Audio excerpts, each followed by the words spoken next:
Upper arm, elbow, and forearm anatomy and conditions. The elbow is a relatively simple hinge joint which only allows for flexion and extension. The elbow joint occurs at the junction of the humerus or upper arm bone and the ulna, which is the larger of the two forearm bones, and the radius. The elbow allows for flexion and extension of the forearm relative to the upper arm, as well as rotation of the forearm and wrist. When the elbow is fully extended, the elbow locks.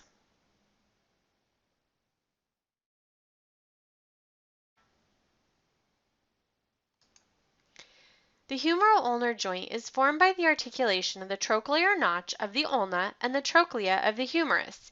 It is a simple hinge joint and allows for the movements of flexion and extension. The humeral radial joint is formed by the articulation of the head of the humerus and the capitulum of the humerus.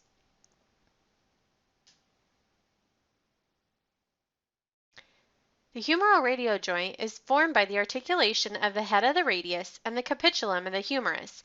It is a ball and socket joint. The proximal radial ulnar joint is formed by the articulation of the head of the radius and the radial notch on the ulna. In any position of flexion or extension, the radius, or carrying the hand with it, can be rotated in. In any position of flexion or extension, the radius can be rotated in. The movement includes pronation and supination. Due to the movement at the proximal radial ulnar joint, the radial head rotates on the radial notch of the ulna and allows for the movement of pronation and supination.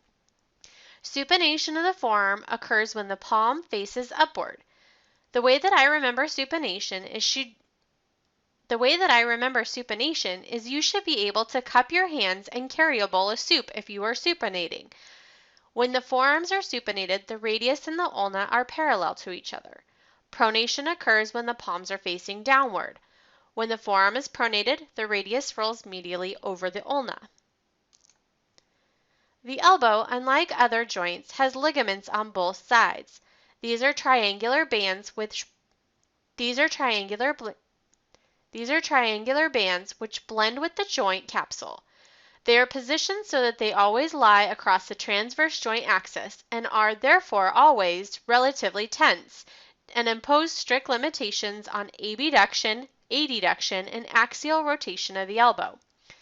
The ulnar collateral ligament has its apex on the medial epicondyle. Its anterior band stretches from the anterior side of the medial epicondyle to the medial edge of the coronoid process, while the posterior band stretches from the posterior side of the medial epicondyle to the medial side of the olecranon process.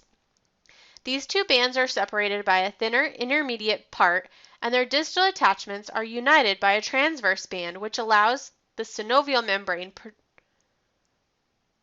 These two bands are separated by a thinner intermediary part, and their distal attachments are united by a transverse band below which the synovial membrane protrudes during joint movements. The anterior band is closely associated with the tendon of the superficial flexor muscle. The anterior band is closely associated with the tendon of the superficial flexor muscles of the forearm, even being the origin of the flexor digitorum superficialis. The ulnar nerve crosses the intermediate part as it enters the forearm. The radial collateral ligament is attached to the lateral epicondyle below the common extensor tendon. The radial collateral ligament is attached to the lateral epicondyle below the common extensor tendon. Less distinct than the ulnar collateral ligament, this ligament binds with the annular ligament of the radius, and its margins are attached near the radial notch of the ulna. When the arm is extended, with the palm facing forward or up, the bones of the arm or humerus and forearm are not perfectly aligned. The deviation from a straight line occurs in the direction of the thumb and is referred to as the carrying angle. The carrying angle permits the arm to be swung without contacting the hips. Women on average have smaller shoulders and wider hips than men,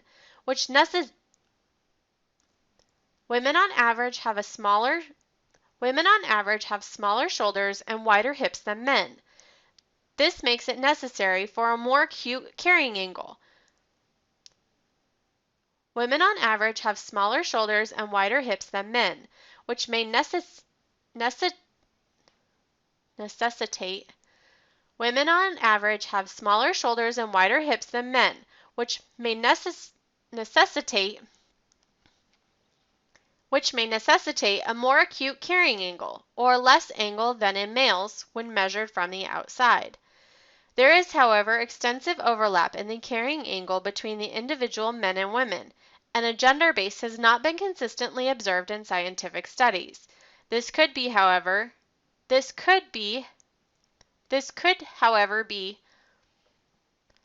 however, be attributed to the very small sample size in earlier studies. This could, however, be due to the small sample size in earlier studies.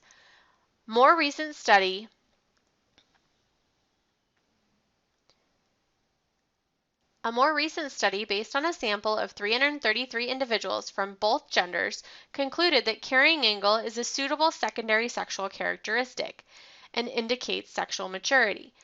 The angle is greater in the dominant limb than in the non-dominant limb of both genders, suggesting that the natural forces acting on the elbow modify the carrying angle. Development, aging, and possible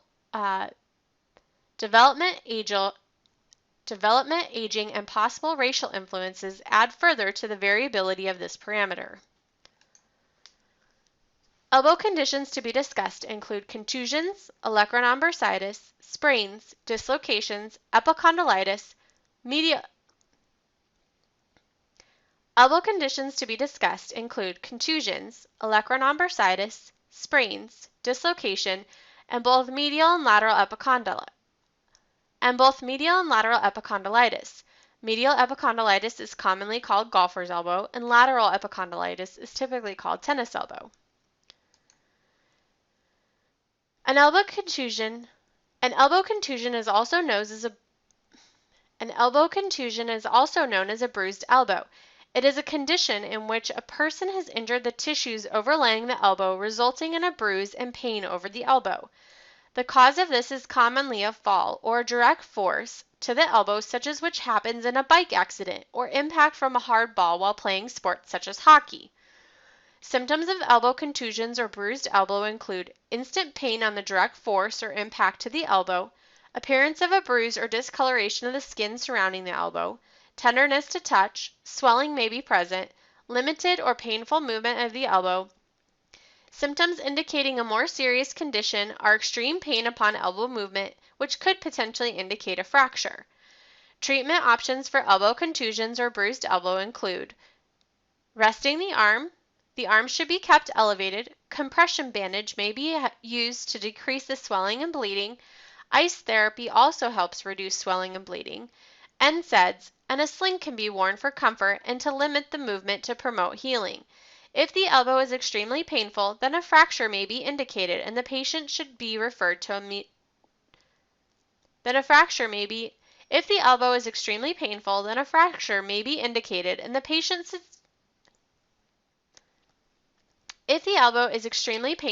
a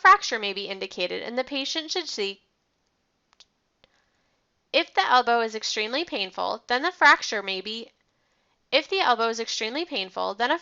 be indicated and the patient should seek medical attention immediately.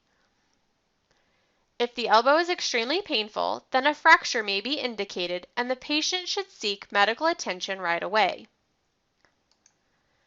Olecranon bursitis is a condition characterized by pain, redness, and swelling around the olecranon process. This is caused by inflammation of the elbow's bursa. This bursa is located just over the extensor aspect of the extreme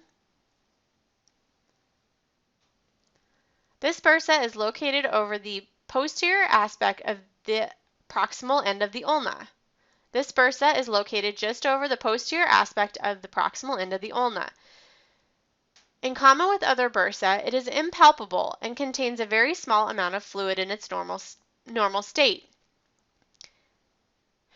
In common with other bursa, it is impalpable and contains a very small amount of fluid in its normal state, and fulfills the function of facilitating a joint's movement by enabling by enabling anatomical structures to glide more easily over each other. Symptoms include swelling in the elbow, which can sometimes be large enough to restrict movement. Symptoms include swelling in the elbow, which can sometimes be large enough to restrict motion. There is a pain originating in the elbow joint from mild to severe, which can spread to the rest of the arm. If the bursa is infected, there will also be prominent redness and the skin will feel very warm. Another symptom would include the infected bursa would possibly be a spontaneous opening or drainage of pus. Conservative management of minor cases involves icing, a firm compression bandage, and avoidance of aggravating activity. This can also be augmented by oral or topical anti-inflammatory medications such as NSAIDs. Elbow padding can also be used for symptomatic relief. Treatment for more severe cases may include the aspiration of the excessive bursa fluid with a syringe or draining the bursa, or injecting the bursa with a type of medication which is aimed at relieving the inflammation and preventing further fluid accumulation. A sprained elbow is a type of injury affecting at least one of the ligaments within the elbow. Each ligament is a strong band made up of tissue responsible for connecting the bones together and forming its joints. If a ligament becomes injured, it may be partially or completely torn or stretched.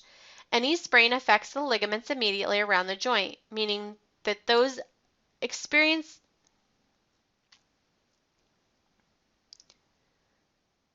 Any sprain affects the ligaments immediately around the joint, meaning that those experiencing an elbow sprain have torn or pulled at least one or more ligament within the elbow joint. A sprained elbow can happen at any time the arm is twisted or bent into an unnatural position. It may also occur when the ligaments become overloaded during movements, even when those movements are regular in nature and have occurred before without injury. Other causes of sprains can include twisting of the forearm in a forced manner, falling onto an arm which is outstretched, receiving a blow to the arm. Common symptoms accompanying an elbow sprain include pain when the elbow moves, pain, swelling, and tenderness around the elbow, warmth, bruising, or redness around the elbow, and possibly limited mobility of the elbow. Any time that you hear a pop sound at the time of injury, inform your athletic trainer, physical therapist, or doctor, as this may indicate a torn ligament. As long as the person receives proper treatment and care, most people completely recover from a sprained elbow within 3 to 6 weeks. The management of an elbow sprain depends on the severity. We price if it is grade 1, and we refer if it's a grade 2 or 3. Tommy John surgery is more properly known as ulnar collateral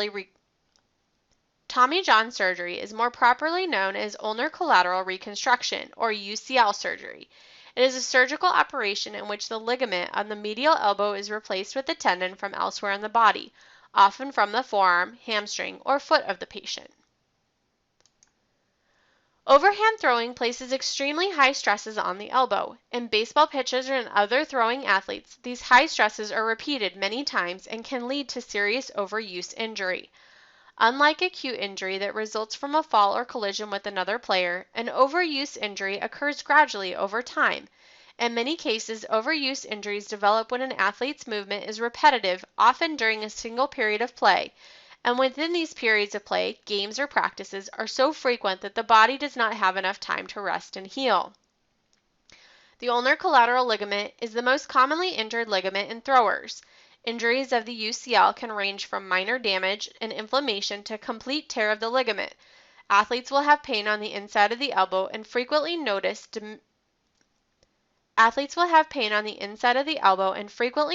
decreased throwing velocity.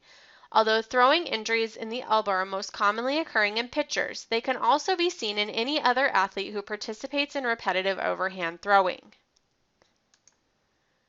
An elbow dislocation occurs when the bones of the forearm, like the radius and the ulna, move out of place compared with the bone of the arm, or the humerus.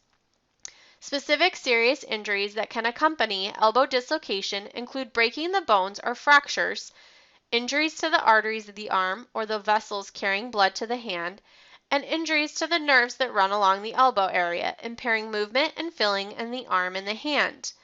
The cause of most elbow dislocations is usually a fall, most commonly with the arm extended completely. However, any traumatic injury, such as a car crash or a fall during skiing, can result in an elbow dislocation. Nursemaid's elbow is a particular type of elbow dislocation that most commonly occurs in young children who have had an abrupt yanking of their forearm. This results in a dislocation of the head of the radius at the elbow. It is common in children less than 5 years old. Elbow dislocation signs and symptoms. Severe pain in the elbow, swelling, and inability to bend the arm are all signs and symptoms of an elbow dislocation. In some cases, people may lose feeling in their hand or lose a pulse. Arteries and nerves run past the elbow, so it is possible that a person may have injured them during the dislocation. Consequently, a nerve injury may result in abnormal sensation or an inability of normal distal arm or hand functions below the elbow.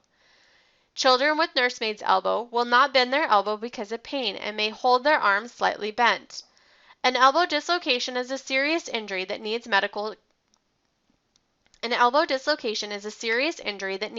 care.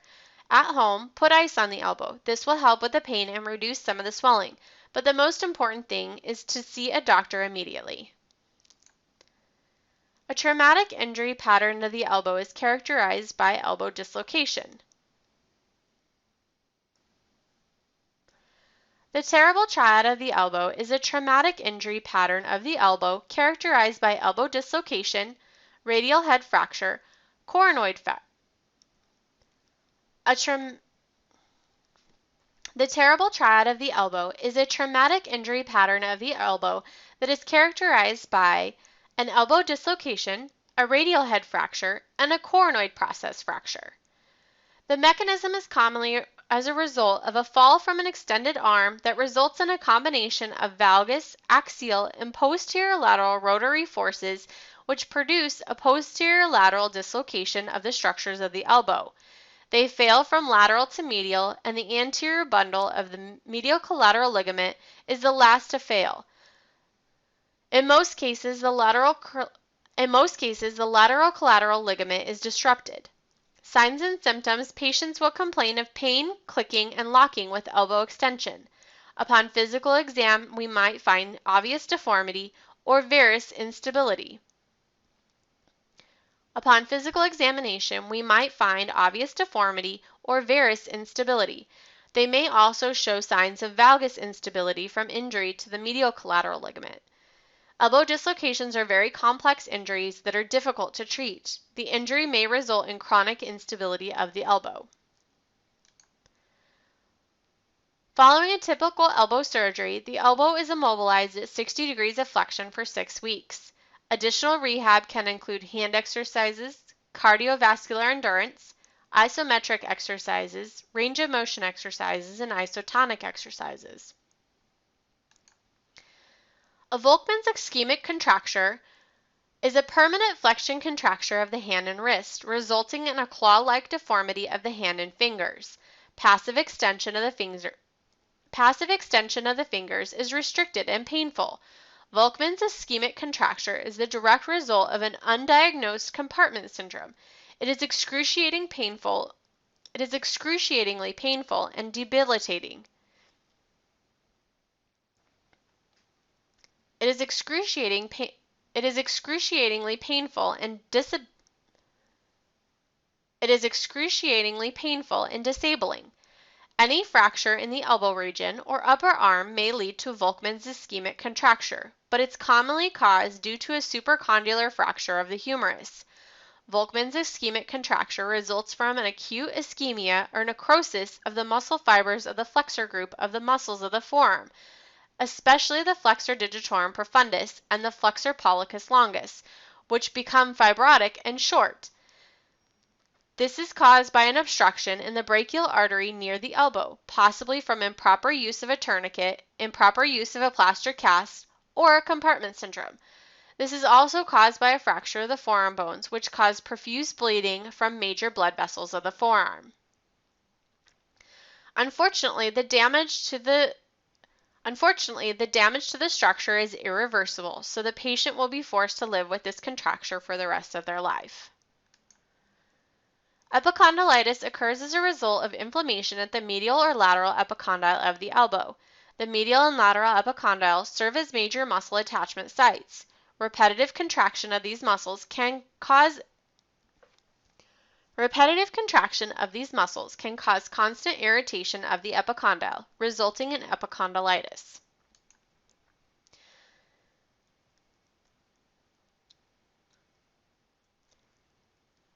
Medial epicondylitis occurs from the attachment site of the medial epicondyle. At the medial epicondyle, the common flexor tendon originates off of the medial epicondyle and commonly results in medial epicondylitis. Medial epicondylitis is commonly known as golfer's elbow. This does not mean that only golfers have this condition, but the golf swing is a common cause of medial epicondylitis. Many other repetitive acute activities can also lead to golfer's elbow. Throwing, chopping wood with an axe, running with a chainsaw. How about running a chainsaw? Many other repetitive activities can also lead to golfer's elbow. Throwing, chopping wood with an axe, running a chainsaw, or using many types of hand tools can contribute to medial epicondylitis. Any activities that stress the same forearm muscles can cause the symptoms of golfer's elbow. Overuse of the muscles and tendons of the forearm and elbow are the most common reason people develop golfer's elbow. Repeating the same types of activities over and over again can put too much strain on the elbow tendons. These activities are not necessarily high-level sports competition. Shoveling, gardening, and hammering nails can all cause pain of the golfer's elbow. Swimmers who try to pick up speed by powering their arms through the water can also strain the flexor tendon at the elbow. The main symptom of golfer's elbow is tenderness, pain at the medial epicondyle of the elbow. Pain usually starts at the medial epicondyle and may spread down to the forearms. Bending your wrist into a flexed state, twisting your forearm, or grasping objects can make the pain worse. You may feel less strength when grasping items or squeezing your hand into a fist. Treatment for medial epicondylitis includes price, NSAIDs, stretching, and possibly the use of an elbow strap, which will change the line of pull of the tendon and thus can help reduce pain. Tennis elbow occurs at the lateral side of the elbow and is more common than medial epicondylitis. Tennis elbow is a type of tendinitis or swelling of the tendons that causes pain in the elbow and arm. These tendons are bands of tough tissue that connect the muscles of your lower arm to the bone. Despite its name, you can still get tennis elbow even if you've never been near a tennis court. Instead, any repetitive gripping activity, especially if they use the thumb and first two fingers, may contribute to tennis elbow. Tennis elbow is the most common reason that people see their doctors for elbow pain. It can pop up in people of any age, but is most common about age 40. It can pop up in people of any age, but is most commonly seen in people around the age of 40. Tennis elbow usually develops over a period of time. Repetitive motions, like gripping a racket during a swing, can strain the muscles and put too much stress on the tendons. That constant tugging can eventually cause microscopic tears in the tissue. Tennis elbow might result from tennis, racquetball, squash, fencing, weightlifting. It can also affect people with jobs or hobbies that require